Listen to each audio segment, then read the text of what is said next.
Okay, so I pulled a card from this stack.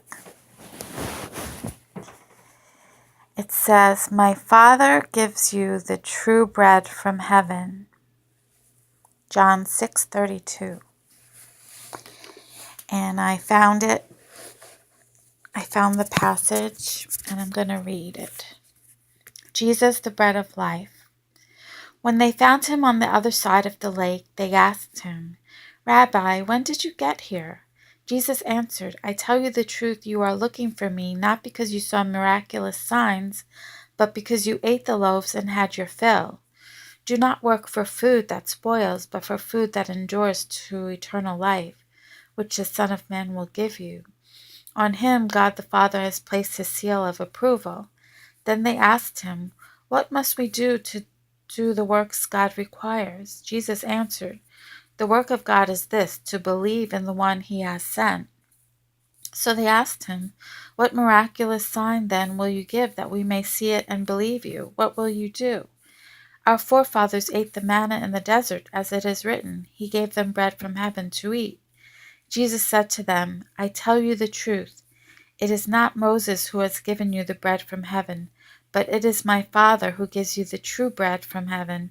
For the bread of God is he who comes down from heaven and gives life to the world." "Sir," they said, "from now on give us this bread." Then Jesus declared, "I am the bread of life. He who comes to me will never go hungry, and he who believes in me will never be thirsty. But as I told you, you have seen me, and still you do not believe. All that the Father gives me will come to me, and whoever comes to me I will never drive away. For I have come down from heaven not to do my will, but to do the will of him who sent me. And this is the will of him who sent me, that I shall lose none of all that he has given me, but raise them up at the last day. For my Father's will is that everyone who looks to the Son and believes in him shall have eternal life, and I will raise him up at the last day." At this the Jews began to grumble about him, because he said, "I am the bread that came down from heaven." They said, "Is this not Jesus, the son of Joseph, whose father and mother we know? How can he now say, 'I came down from heaven'?" "Stop grumbling among yourselves," Jesus answered. "No one can come to me unless the Father who sent me draws him, and I will raise him up at the last day. It is written in the prophets, they will all be taught by God. Everyone who listens to the Father and learns from him comes to me. No one has seen the Father except the one who is from God. Only he has seen the Father. I will tell you the truth. He who believes has everlasting life. I am the bread of life. Your forefathers ate the manna in the desert, yet they died. But here is the bread that comes down from heaven, which a man may eat and not die. I am the living bread that came down from heaven. If anyone eats of this bread, he will live forever. This bread is my flesh, which I will give for the life of the world." Then the Jews began to argue sharply among themselves, "How can this man give us his flesh to eat?" Jesus said to them, "I tell you the truth, unless you eat the flesh of the Son of Man and drink his blood, you have no life in you. Whoever eats my flesh and drinks my blood has eternal life, and I will raise him up at the last day. For my flesh is real food, and my blood is real drink. Whoever eats my flesh and drinks my blood remains in me, and I in him. Just as the living Father sent me, and I live because of the Father, so the one who feeds on me will live because of me. This is the bread that came down from heaven. Your forefathers ate manna and died, but he who feeds on this bread will live forever." He said this while teaching in the synagogue in Capernaum.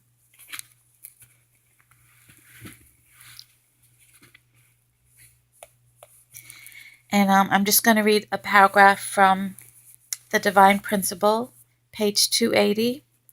"Even though we may by faith unite with Jesus in spirit, our bodies are still liable to Satan's attack, as was the case with Jesus himself. In other words, our physical salvation still remains unaccomplished.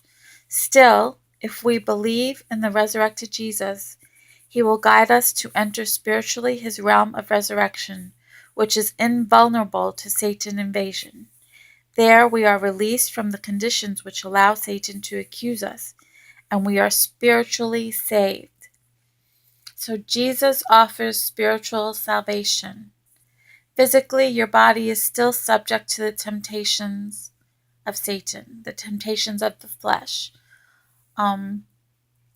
overeating, sleeping too much, having too much sex, being obsessed with just physical pleasures.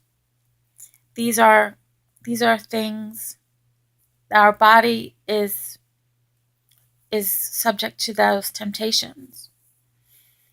But believing in Jesus, reading his word, following his word, and trusting in him, you have spiritual salvation.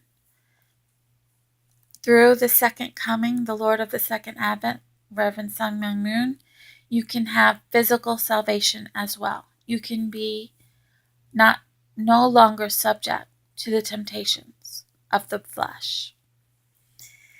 So I still have a lot to learn, and I hope that at least along the way I can teach you. So thank you for listening.